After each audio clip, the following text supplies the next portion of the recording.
Sorry. तो कल हम लोगों ने क्या किया था, मास्टर नोट वन बनाया, मास्टर नोट टू बनाया, ठीक है। और ये हमारा एच ए प्रॉक्सी नोट था। उसके बाद हमने क्या किया, वर्कर नोट बनाया। क्या बनाया? Worker note. Worker note one. अब हमने देखा कि वर्कर नोट तो डिप्लॉयमेंट के वर्कलोड के हिसाब से इंक्रीज होता जाए, ठीक है। वर्कर नोट टू हो जाएगा कल को हमारे पास। आगे हमारे पास हो जाएगा वर्कर नोट थ्री।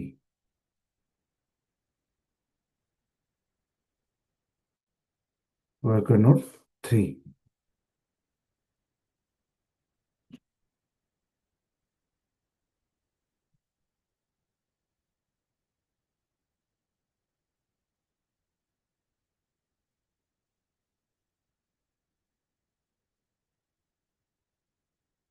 अब यहाँ पर देखो क्या था, हमारा एपीआई यहाँ चल रहा है, ठीक है।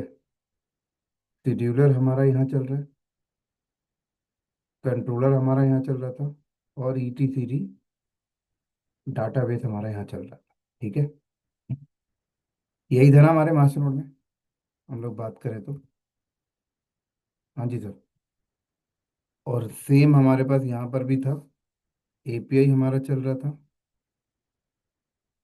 शेड्यूलर हमारा यहाँ चल रहा था। कंट्रोलर हमारा यहाँ चल रहा था। और डेटाबेस यहाँ चल रहा। यही चल रहा था ना।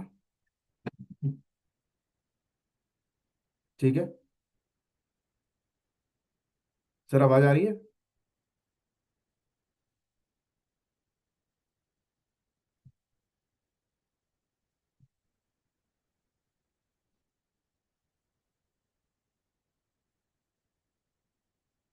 सर आवाज़ आ रही है?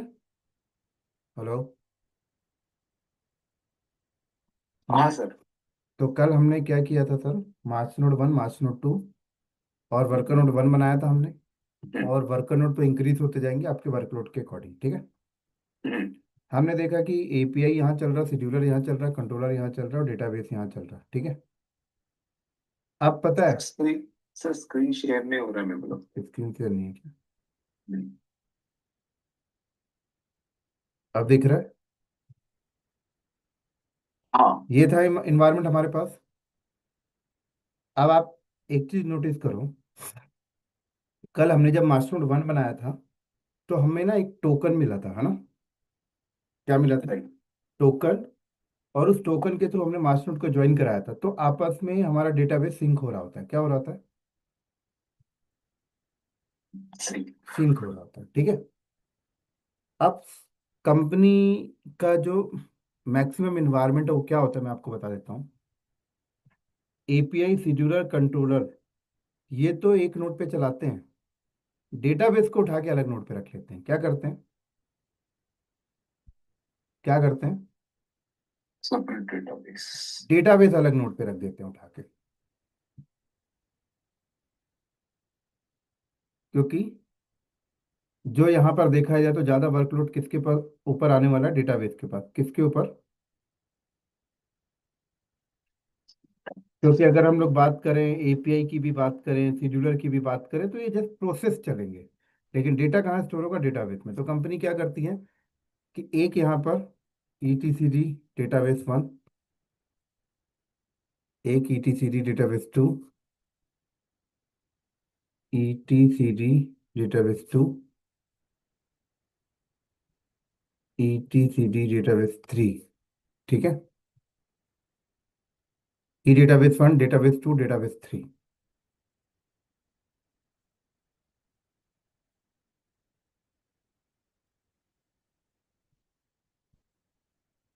इस तरीके से। और इनका भी जो सिंगल एंड पॉइंट होगा वो कौन होगा? H A proxy. कौन होगा? कौन होगा? H A proxy. H A proxy.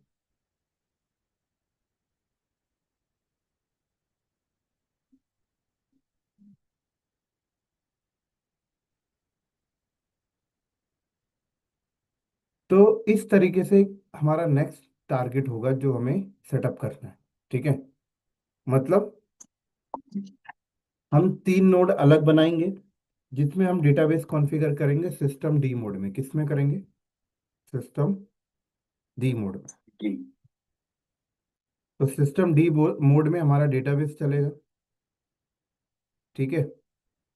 Her database की आईपी अपनी अलग अलग होगी। हर डेटाबेस का स्टोरेज लोकेशन अपना अलग अलग होगा। ठीक है। और इसमें से एक प्राइमरी डेटाबेस होगा। ठीक है। तो जहां पर भी डेटा राइट होगा, वो क्या करेगा, अपने दूसरे डेटाबेस जो उसके चेन में है उनको सिंक कर देगा। क्या कर देगा? डेटा को सिंक। सिंक कर देगा। सर ये 2380 पोर्ट से होता है ना? हाँ हाँ, 2 3 सिंक, ओके। 8 0 पोर्ट से होगा।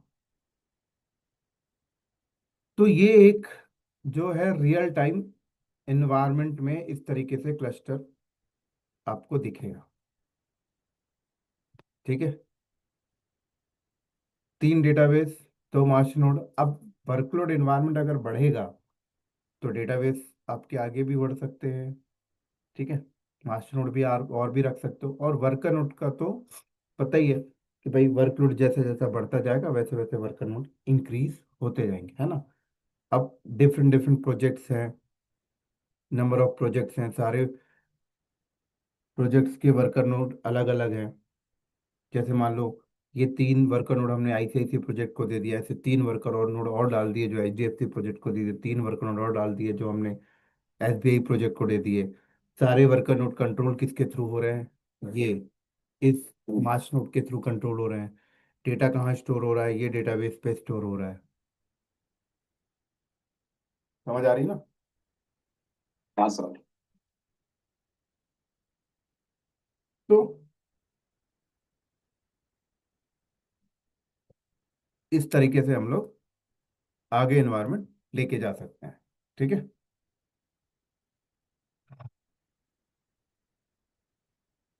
अब कंपनी के अंदर इन्वायरमेंट में क्या होगा? यहाँ पर उनका सर्टिफिकेट अथॉरिटी सर्वर एक अलग बना होगा।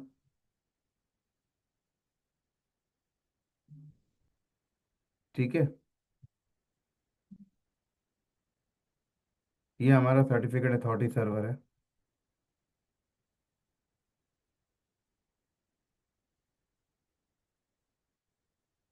Certificate server.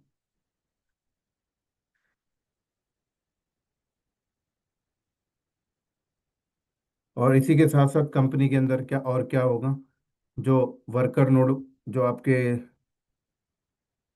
वर्कर नोड के लिए जो लोड बैलेंसर है, वो तो पता ही कि हम जब भी डिप्लॉयमेंट बनाएंगे, डिप्लॉयमेंट के अंदर आरएस बनेगा।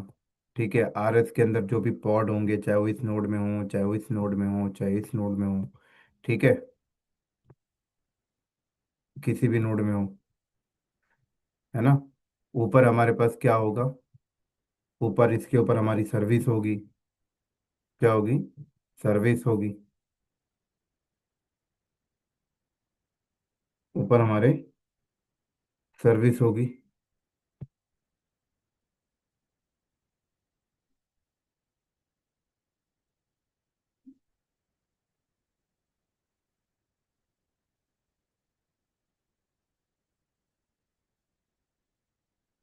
ठीक है। सर्विस होगी। अब सर्विस के ऊपर हमारा क्या होगा? रूट बना होगा। क्या बना होगा? रूट। HTTPS root. रूट बना होगा। रूट के ऊपर हमारे गेटवे होंगे। क्या होगा? गेटवे। गेटवे। और गेटवे हमारा कनेक्टेड होगा लोड बैलेंसर से। गेटवे हमारा कनेक्टेड होगा लोड बैलेंसर से।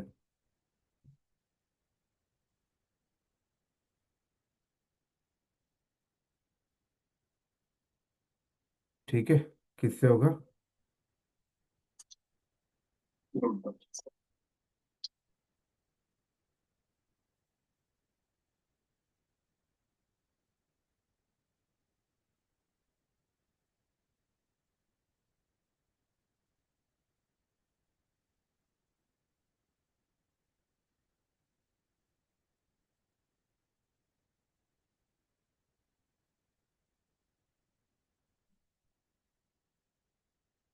ठीक है।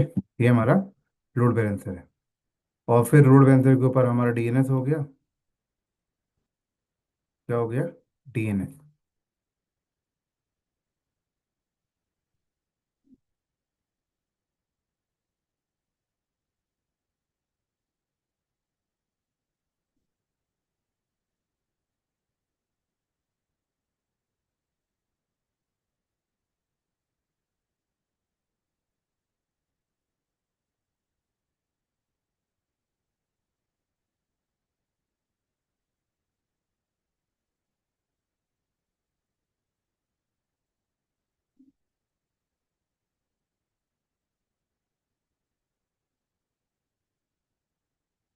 समझ आई सर?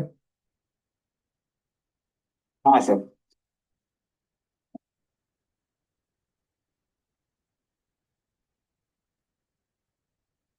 ठीक है। ये हमारा डीएनएस हो गया, और डीएनएस के बाहर हमारा कल जो वो पूछ रहा था ना प्रमोद। हम्म। ठीक है, वो ये सिनेरियो। ठीक है। अब ये सर्विस एक डिप्लॉयमेंट की हो गई, अब एप्लीकेशन अपडेट करना है। तो आपने दूसरा डिप्लॉयमेंट बनाया, दूसरी सर्विस बनाई, दूसरी सर्विस आपने बना ली, और यहाँ पे HTTP रूट में आप, यहाँ पर आप वेट बेस्ड राउटिंग डिफाइन कर सकते हो कि 50% ट्रैफिक यहाँ जाए तो 80% ट्रैफिक यहाँ जाए, लाइक जो अभी एपीआई गेटवे आया है इनके अंदर ये फीचर्स है ना। तो वर्कलोड वाले यहाँ से आ रहे हैं, और ये एच ए प्रॉक्सी मेंटेन कर रहा है लोड बैलेंसर को, और ये डेटाबेस क्लस्टर को। तो अगर आप मान लो किसी कंपनी में जाते हो और आपको बोला जाता है क्लस्टर लगाने के लिए, तो हो सकता है आपको ये इन्वायरमेंट देखने को मिले। ठीक है। तो डेटाबेस जो बने हुए हैं वो सिस्टम डी मोड से बने हुए हैं। ठीक है। किस में बने हुए हैं? सिस्टम डी मोड में। और एपीआई शेड्यूलर कंट्रोलर चल रहे हैं क्यूब एडीएम इनिट कमांड से। किससे चल रहे हैं? क्यूब एडीएम इनिट कमांड से बने हुए हैं, है ना। क्योंकि जस्ट प्रोसेस ही तो चल रहा है यहाँ पर, शेड्यूलर कंट्रोलर ये सारी चीज़ें जो आपके प्लॉट के अंदर चलो इसकी आई अवेलेबिलिटी आई है। डेटाबेस को सिस्टम भी डी मोड में हम लोगों ने अलग क्लस्टर बना के रख दिया। That's it. तो ये एक ऐसा आर्किटेक्चर है जो मैंने आपके सामने रहा, जो बहुत रिलायबल है, मतलब कंपनी को टफ भी नहीं पड़ता लगाने में, और स्मूथली चलता है।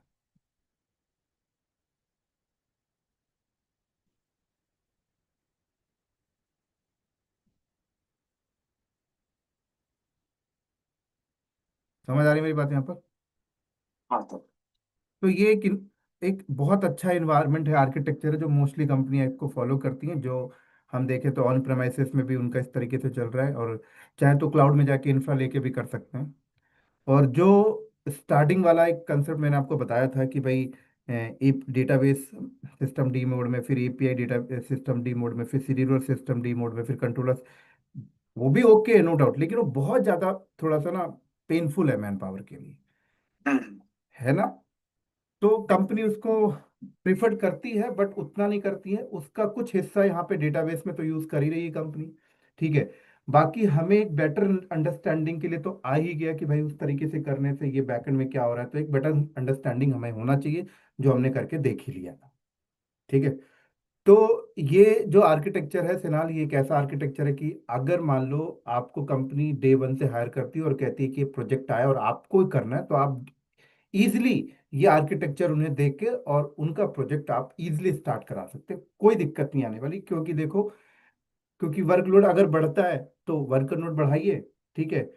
मास्टर नोड पे लोड बढ़ता है, एपीआई शेड्यूलर पे लोड बढ़ता है, तो कोई दिक्कत नहीं, मास्टर नोड भी सेटअप करके आप ज्वाइन कराइए मास्टर नोड भी। डेटाबेस पे लोड बढ़ता है तो कोई दिक्कत नहीं, नेक्स्ट डेटाबेस सर्वर आप तैयार करके उसे भी ऐड करते जाइए। तो कहानी यहाँ पर खत्म हो गई। फिर देखा जाए तो कितना बड़ा भी आर्किटेक्चर है वो आपका एक्सपेंड होता रहेगा करेक्ट। Step by step. समझ आ गई? उसके बाद फिर हमारा सिक्योरिटी चल ही रहा है, तो फिर सिक्योरिटी एक बार इंफ्रास्ट्रक्चर बनने के बाद फिर वो सिक्योरिटी की चीजें हमें इम्प्लीमेंट करना स्टार्ट करते हैं। तो ये प्रैक्टिकल मैं होपफुली मंडे करूंगा, क्योंकि थोड़ा सा बड़ा है ना। ठीक है। तो आज यहीं ड्रॉप करते हैं, आपको कोई डाउट पूछना है तो पूछ सकते हैं। क्लियर है सर। ठीक है ना। हम्म। चलो। ठीक है sir, thank okay you. Bye.